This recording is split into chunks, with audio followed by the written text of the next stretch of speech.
Hello friends, today we have come to discuss how shall we prepare in the last 10 days. Last 10 दिन में हम लोग कैसे prepare करेंगे? Last 10 days में how shall we prepare for CA foundation examination? The only thing, the only step is revise, revise, revise. That's it. पहली बात, आपको जो पढ़ा हुआ है वही रिवाइज करना है और कुछ रिवाइज नहीं करना. फर्स्ट थिंग, रिवाइज करना, नया चीज स्टार्ट नहीं करना. सेकंड थिंग, क्या चीज रिवाइज करना है सर?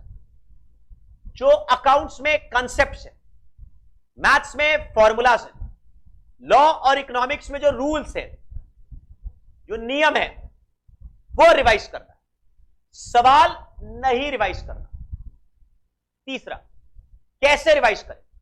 बिल्कुल, YouTube पर हमारे रिवीजन वीडियोस हैं, उनकी प्लेलिस्ट बनाकर दिया हुआ है. उन सारे वीडियोस को आंख बंद करके सुनना है, बार बार बार बार बार बार. तीसरा. चौथा, सर अकाउंट्स और मैथ्स में क्या करना है? लॉ और इकोनॉमिक्स तो हम लोग थ्योरी चीज है, हम लोग याद कर लेंगे, अच्छी बात. अकाउंट्स और मैथ्स में क्या करना है? रिवीजन वीडियो जब आप देखेंगे तो you will find that minimum मैंने एक एक चैप्टर में एक एक क्वेश्चन, दो दो क्वेश्चन जरूर करवाया. तो आप क्या करेंगे? उनके रूल्स को रिवाइज करेंगे, रूल्स को रिवाइज करेंगे. सवाल नहीं करने यार. घर में जाकर कम से कम लास्ट 10 डेज में अकाउंट्स और मैथ्स, अकाउंट्स में अगर मैं बात करूं तो हर चैप्टर से 1 2 3 2 3 2 3 प्रॉब्लम्स रिवाइज करना. दिन रात मेहनत करना, प्रॉब्लम्स को रिवाइज करना है. 2 3 हर चैप्टर से, depending upon partnership is the bigger chapter, so there are separate parts in that. Appropriation, goodwill, retirement, death, admission, joint life policy. तो उन सबसे एक एक दो दो प्रॉब्लम. कंपनी अकाउंट्स में छोटे छोटे हिस्से हैं, issue of share, debentures, balance sheet, basics, feature, reissue.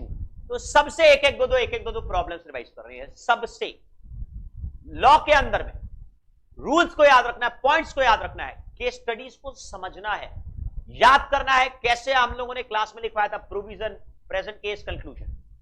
English के अंदर में कम्युनिकेशन चैप्टर को पढ़ना है. इंग्लिश पार्ट को बहुत बहुत अच्छी तरह से करना है. मतलब अच्छा नहीं, भयानक अच्छा तरह से करना.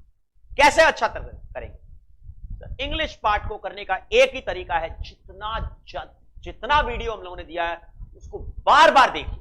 सर आज तक हम लोगों ने देखा नहीं, बार बार देखिए. सर आज तक हम लोगों ने बहुत बार देख लिया, और एक दो बार देखिए. सारे रूल्स अपने आप, रिपोर्ट लिखने के, आर्टिकल लिखने के, जी जान लगाकर एक बार अपने आप देखिए. बहुत बहुत बहुत फायदा होने वाला है, बहुत जबरदस्त रूप से फायदा होने वाला है. तो यही तरीका है आपका प्रिपरेशन करने का. इकोनॉमिक्स को कैसे प्रिपेयर करेंगे? रिवीजन बार बार रिवाइज करना है, सवालों पर फोकस कम करना है. मैथ्स में फॉर्मूलाज कहां से आया, क्या फॉर्मूला है, स्टेप्स क्या है, स्टेप्स याद रखना है. स्टेप्स याद रखना है. स्टेप्स जो हिंदी में मैं लिखवाता ना, ये कॉलम बनाओ, ये कॉलम बनाओ, ये कॉलम बनाओ, ये कॉलम बनाओ, वो याद रखना है. सवाल नहीं कर पाओगे लास्ट 10 डेज में, माइंड यू, सवाल नहीं कर पाओगे, बिल्कुल नहीं कर पाओगे. यही तरीका है. पूरी क्लास अटेंड मत करिए. इंग्लिश के लिए तो मैं बोलूंगा पूरा क्लास करिए, पर बाकी सब्जेक्ट्स में क्लास मत करिए. अभी टाइम नहीं है कि आपको क्लास करेंगे, रिकॉर्डेड में करेंगे, लाइव में, वो सब मत चक्कर में जाइए. आप क्या करेंगे? रिवाइज करेंगे. यूट्यूब वीडियोस को देखना है, मतलब सुनना है, देखना नहीं. You have to grasp into your brain, not to see. और रूल्स को देखना है. अकाउंट्स में रूल्स को देखना है, मैथ्स में रूल्स एंड फॉर्मूलाज को याद करना है, सवाल प्रैक्टिस कम करने. इकोनॉमिक्स में और लॉ में रूल्स को देखना है, कॉन्सेप्ट्स को देखना है, क्वेश्चंस नहीं सॉल्व करना है. एक ही तरीका और कुछ नहीं. सर कितना देर पढ़े? मिनिमम 12 घंटा. टाइम अपना वेस्ट कम करिए प्लीज. देखिए कि आपका टाइम कहां पर बर्बाद होता है, ये चीज चेक करिए और उसके बाद जी जान लगाकर पढ़िए. रिवीजन, रिवीजन एंड रिवीजन, इसके अलावा और कोई ऑप्शन नहीं है. लास्ट 10 डेज में जी जान लगाकर पढ़िए, अपने ऊपर कॉन्फिडेंट रहिए. एक बात क्लियर करिए, प्रोफेशनल एग्जाम में सारे चैप्टर से कुछ क्वेश्चंस आते हैं. तो अगर आपने एक या दो चैप्टर स्किप भी कर दिया, नो नीड टू वरी, इससे आपके रिजल्ट में हार्डली कोई फर्क पड़ने वाला है, हार्डली कोई फर्क पड़ने, कोई फर्क नहीं पड़ेगा रिजल्ट। एग्जामिनेशन में पास मार्क्स 50%, नॉट 100%। तो अगर कुछ चैप्टर आपने टोटल स्किप कर दिए, don't worry, no need to worry at all, बिल्कुल वरी मत करिए। नॉर्मल पढ़ाई करिए, नया चीज अभी बिल्कुल स्टार्ट मत करिए, एकदम स्टार्ट मत करिए नया चीज। जो पढ़ा हुआ उसी को रिवाइज करिए, खाली रिवाइज, नया चीज नहीं। Concepts, formulas, rules, concepts, steps steps steps, वो आप रिवाइज करिए, क्वेश्चन अभी मत करिए।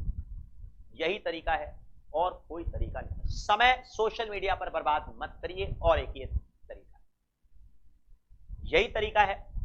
इससे ज्यादा मैं कुछ आपको बोल नहीं सकता, इससे ज्यादा मैं आपका समय लूंगा नहीं। And all the best to all of you. Sir paper का पैटर्न क्या है? ये पेपर का पैटर्न, अकाउंट्स के अंदर में पहला क्वेश्चन कंपल्सरी होता है। अकाउंट्स में पहला क्वेश्चन कंपल्सरी होता है 20 मार्क्स का, जिसमें 12 मार्क्स का ट्रू और फॉल्स, 4 मार्क्स का थ्योरी, 4 मार्क्स का थ्योरी और प्रैक्टिकल, कुछ भी हो सकता है। नॉर्मली रेक्टिफिकेशन ऑफ एरर पूछता है इसमें, या बीआरएस पूछता है, या कोई छोटा चैप्टर पूछ सकता है, पता नहीं, बोलना मुश्किल। और उसके बाद क्वेश्चन 2 से लेकर क्वेश्चन 6 तक, attempt any 4 out of 5।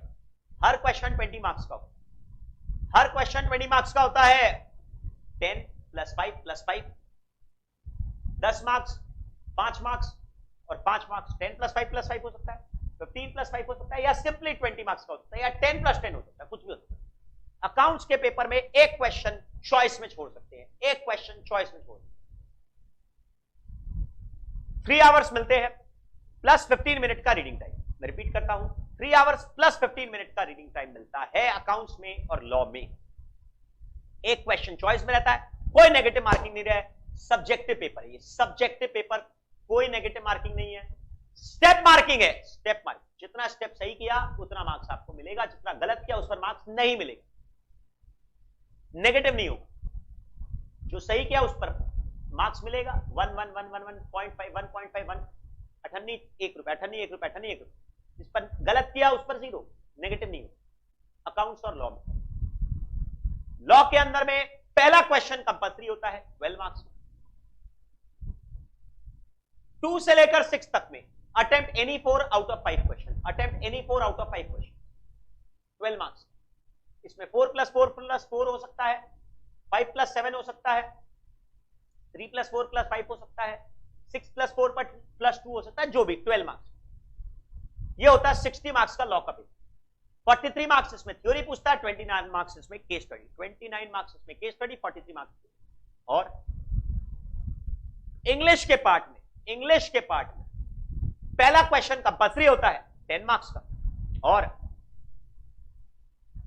Question 8 से 11 में attempt any 3 out of 4, attempt any 3 out of 4, 10 marks. इसके अंदर में सेंटेंस एंड वोकैबुलरी से बहुत जबरदस्त 14 मार्क्स क्वेश्चन आते हैं, 14 मार्क्स क्वेश्चन इसमें आते हैं सेंटेंस एंड वोकैबुलरी से, direct to indirect, active to passive, passive to active, idioms, phrases, मुहावरे, सिनोनिम्स, एंटोनिम्स, ये सब चीजों से आते हैं। इसमें आपको इंपॉर्टेंट टॉपिक्स में आपको बता दूं, इंपॉर्टेंट, ये भी सब्जेक्टिव पेपर है, लॉ और बीसीआर भी सब्जेक्टिव पेपर है। इसमें जितना स्टेप सही करो उस पर पूरा मार्क्स मिलेगा, और जितना नहीं किया उस पर 0, नेगेटिव नहीं होगा। इंग्लिश के अंदर में मैं आपको इंपॉर्टेंट चीजों के बारे में बताता हूं। वैक्सीनेशन का इफेक्ट, वैक्सीनेशन के बारे में जरूर पढ़िएगा, वैक्सीनेशन के इफेक्ट्स। दूसरा, वैक्सीनेशन में आप पढ़िएगा वैक्सीनेशन, जो रीसेंट टॉपिक्स, जो एकदम रनिंग टॉपिक्स है, वैक्सीनेशन के बारे में सारी चीजें अच्छी तरह से पढ़िएगा। वैक्सीनेशन के बारे में लोगों को क्या क्या मन में घबराहट है, उसको लेकर क्वेश्चन पूछ सकता है, आर्टिकल या रिपोर्ट लिखने बोल सकता है। फिर इसके बाद स्टॉक मार्केट और इकोनॉमी में जो डिफरेंस है, कि इकोनॉमी में मंदी चल रही है और स्टॉक मार्केट बूम पर है, इसके ऊपर क्वेश्चन पूछ सकता है, इसके ऊपर एक्सपेक्ट कर सकते हैं क्वेश्चन पूछ सकता है, इसके ऊपर आप पढ़िएगा। बेटर रहेगा।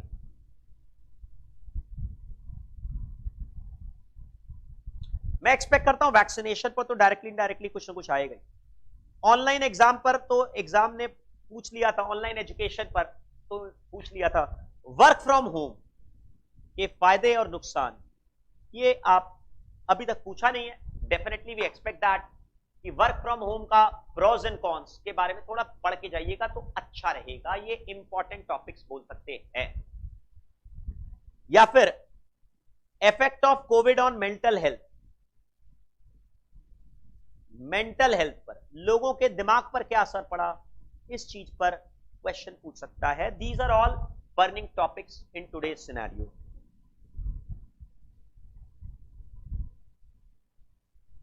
ये टॉपिक्स मैं एक्सपेक्ट करता हूं इंपॉर्टेंट। लॉ और बीसीआर सब्जेक्टिव पेपर है, इसमें 3 घंटा प्लस 15 मिनट का reading time, no negative marking. Maths और इकोनॉमिक्स में 100 क्वेश्चंस, कोई चॉइस मल्टीपल चॉइस क्वेश्चन। इसमें सिर्फ 2 घंटा मिलता है। करेक्ट आंसर पर +1, रॉन्ग आंसर पर चवन्नी कटेगा। कोई चॉइस कुछ नहीं। मल्टीपल चॉइस क्वेश्चन 4 में से 1 सही है, 3 गलत है। सही करने पर +1, गलत टिक मारा -0.25, अगर अटेम्प्ट नहीं किया 0, कुछ नहीं। और पेपर यहां पर स्कैन होता है, मशीन से आपकी आंसर शीट को स्कैन किया जाता है। 100% सिलेबस कंप्लीट करना बिल्कुल जरूरी नहीं है। अगर आपने 70%, 80% सिलेबस भी कंप्लीट कर दिया हर सब्जेक्ट में तो कोई दिक्कत नहीं है, बिल्कुल कोई प्रॉब्लम नहीं। आप जरूर आराम से पास हो सकते हैं, प्रोवाइडेड आप कॉन्फिडेंट हो। क्योंकि एग्जामिनेशन में सारे चैप्टर से थोड़ा करके पूछता है। ऐसा नहीं है कि जो आपने छोड़ा उसी से सारा आ जाए। नो, गलत, बिल्कुल गलत सोच है, ऐसा नहीं। ठीक है ना?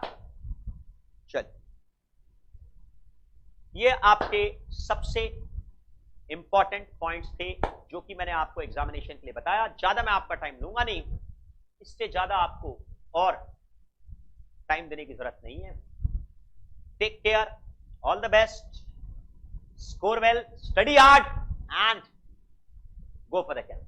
Thank you.